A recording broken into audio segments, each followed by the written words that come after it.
ایمان والوں کی 11ویں نشانی، سیکنڈ لاسٹ ان کی صفت، والذین اذا ذکروا بآیات ربہم،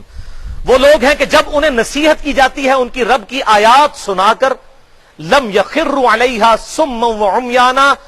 تو وہ گونگے بہرے اور اندھے ہو کر آیات نہیں سنتے، بلکہ اس نیت سے سنتے ہیں کہ ہاں ہم نے اس پہ عمل بھی کرنا ہے، اور معذرت کے ساتھ جسے پتہ ہی نہیں کہ یہ آیت کیا بیان ہو رہی ہے تو وہ بھی اسی کیٹیگری میں فال کرتا ہے، یا سن کر اس کان سے سن کر اسی سے ہی نکال دے، ادھر سے نہ نکالے کہ شاید دو باتیں کوئی دماغ میں بیٹھ ہی نہ جائیں، یہاں سے سن کر یہاں سے ہی نکال دے۔ تو اللہ تعالیٰ فرماتا ہے ایمان والوں کو جب نصیحت کی جاتی ہے وہ سیریس ہوتے ہیں۔ مثلا جب آپ کو پتا چلا یار بخاری مسلم میں نماز کا طریقہ یہ لکھا ہے، اس کے بعد میری مجال ہے میں دوسرے طریقے پہ نماز پڑھ جاؤں، بہت بڑا ڈھیٹ ہوں گا میں، ایمان والا تو نہیں ہوں پھر قرآن کی روح سے، نصیحت مجھے کوئی کرے میں اس پہ عمل کیوں نہ کروں۔ اور یہاں پر قرآن حکیم کی سب سے سخت آیت سن لیں اور یہ آج تحفہ لے جائیں اور گھر جا کر بیوی بچوں بھائیوں کو بھی سنائیں یہ آیت، سورۃ الاعراف آیت نمبر 179، وَلَقَدْ ذَرَأْنَا لِجَهَنَّمَ كَثِيرًا مِنَ الْجِنِّ وَالْإِنسِ، بے شک ہم نے جنوں اور انسانوں کی اکثریت پیدا ہی دوزخ کے لیے کی ہے۔ استغفر اللہ، یہ اللہ تعالیٰ کا ایکسپرٹ اوپینین ہے، مستقبل کو پہلے ہی جج کر لیا۔ وَلَقَدْ ذَرَأْنَا لِجَهَنَّمَ كَثِيرًا مِنَ الْجِنِّ وَالْإِنسِ، دوزخ کی اکثریت، جنوں اور انسانوں کی اکثریت ہم نے پیدا ہی دوزخ کے لیے کی ہے۔ اور ایویں نہیں، یہ نہیں کہ اللہ پھینک رہا ہے، ساتھ آیا کہ ان کے دل ہیں لیکن سوچتے نہیں، کان ہیں سنتے نہیں، آنکھیں ہیں دیکھتے نہیں ہیں،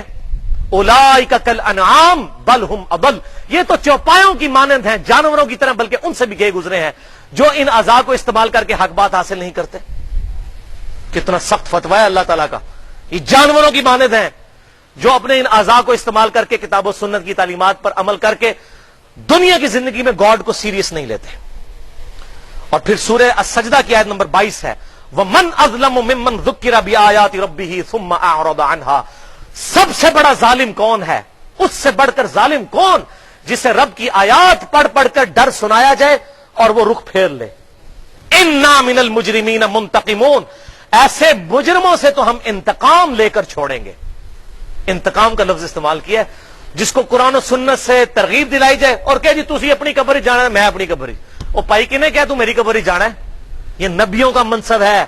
کسی کو بات سمجھانا۔ اس کا مطلب ہے اللہ کے نبی بھی آپ کے پاس آتے تو آپ کہتے ہیں اللہ کے نبی آپ نے اپنی قبر میں جانا اور میں نے اپنی قبر میں، اور یہی کہتے تھے کافر بھی، اسی لیے کہا گیا پھر لکم دینکم ولی دین، دعوت دی، پھر کہا تمہارے لیے تمہارا دین، جانا ہے دوزخ میں جاؤ دفع ہو جاؤ، وما علینا الا البلاغ المبین، ہمارا کام تو نہیں ہے مگر صاف صاف پہنچا دینا۔